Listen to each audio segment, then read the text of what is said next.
बिहार चुनाव से पहले एक बार फिर भूरा बाल साफ करो के मसले पर सियासत गर्म है। पिछले कुछ साल में पुराने मुद्दों को उखाड़कर और फिर से सियासत में माहौल गर्म किया जा रहा है, तो एक बार फिर से वही किया गया है। कई दशकों पुराने यानी 90 के दशक में दिया गया ये नारा एक बार फिर सुर्खियों में है।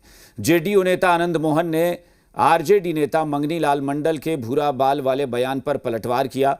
आनंद मोहन ने कहा कि अब बिहार में भूरा बाल ही तय करेगा कि सिंहासन पर कौन बैठेगा। आनंद मोहन के इस बयान पर सियासी बवाल शुरू हो गया, लेकिन आनंद मोहन अपने बयान पर कायम हैं।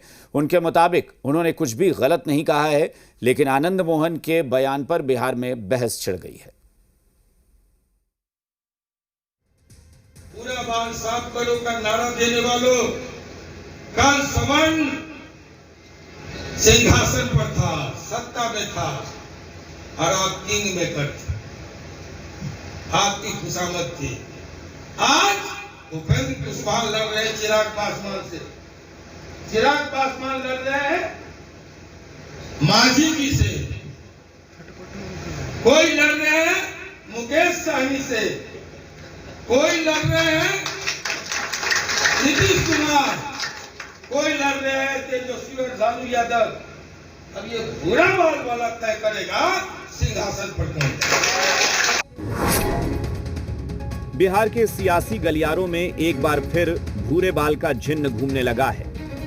पिछले दिनों मुजफ्फरपुर में एक कार्यक्रम के दौरान जेडीयू नेता आनंद मोहन कहा कि बिहार की सत्ता के सिंहासन पर कौन बैठेगा यह भूरा बाल तय करेगा। इस पर सियासी भूकंप जैसी स्थिति बन गई, लेकिन आनंद मोहन अपने बयान से पीछे नहीं हटे। जी मीडिया से खास बातचीत में आनंद मोहन ने साफ तौर पर कहा कि सिर्फ 12,000 वोट का फर्क सत्ता पक्ष और विपक्ष के बीच है, इसलिए भूरा बाल ही तय करेगा कि सरकार कौन बनाएगा।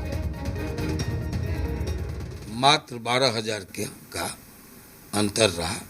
जो वोट पड़े उसमें सत्तारूढ़ गठबंधन और प्रतिपक्षी गठबंधन महागठबंधन के वोट का अंतर 11,500-12,000 रहा और 1% के अंदर फैसला हुआ कि सत्ता में कौन जाएगा।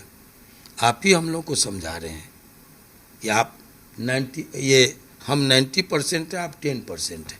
भैया यहाँ तो 1% का मामला है, 1% के नफा नुकसान से सब हो रहा है।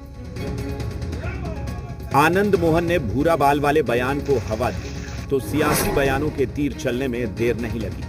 आनंद मोहन के बयान को महागठबंधन ने समाज में विभेद पैदा करने वाला बताया। बिहार के जनता तय करेगी कि सीएम कौन होगा। अब इस तरह के बयान से लोगों को बचना चाहिए, प्रोग्रेसिव बात करनी चाहिए, पॉजिटिव बात करनी चाहिए, एक नए बिहार की बात करनी चाहिए। आनंद मोहन जी जेडीयू छोड़ दिया है क्या? हमको तो लग रहा था कि आनंद मोहन जी जेडीयू के सदस्य हैं, वो नीतीश कुमार को मुख्यमंत्री बनाने का प्रयास करेंगे। लेकिन खैर आनंद मोहन जी का अपना विचार है, वो नीतीश जी को मुख्यमंत्री नहीं मानते हैं और ये भी वो मान लिए। वहीं आनंद मोहन के बयान पर एनडीए ने सधे शब्दों में प्रतिक्रिया दी है। देखिए, ये कौन क्या बोलता है मैं नहीं जानता हूं। मैं इतना जानता हूं कि बिहार की जनता का विश्वास जिसके ऊपर रहता है वही मुख्यमंत्री बनता है। जो बिहार की सेवा करेगा, बिहार के लिए काम करेगा, वही बिहार को आगे बढ़ाएगा। सारे तबकों का बगैर तनाव पैदा किए विकास का मॉडल है नीतीश कुमार जी का।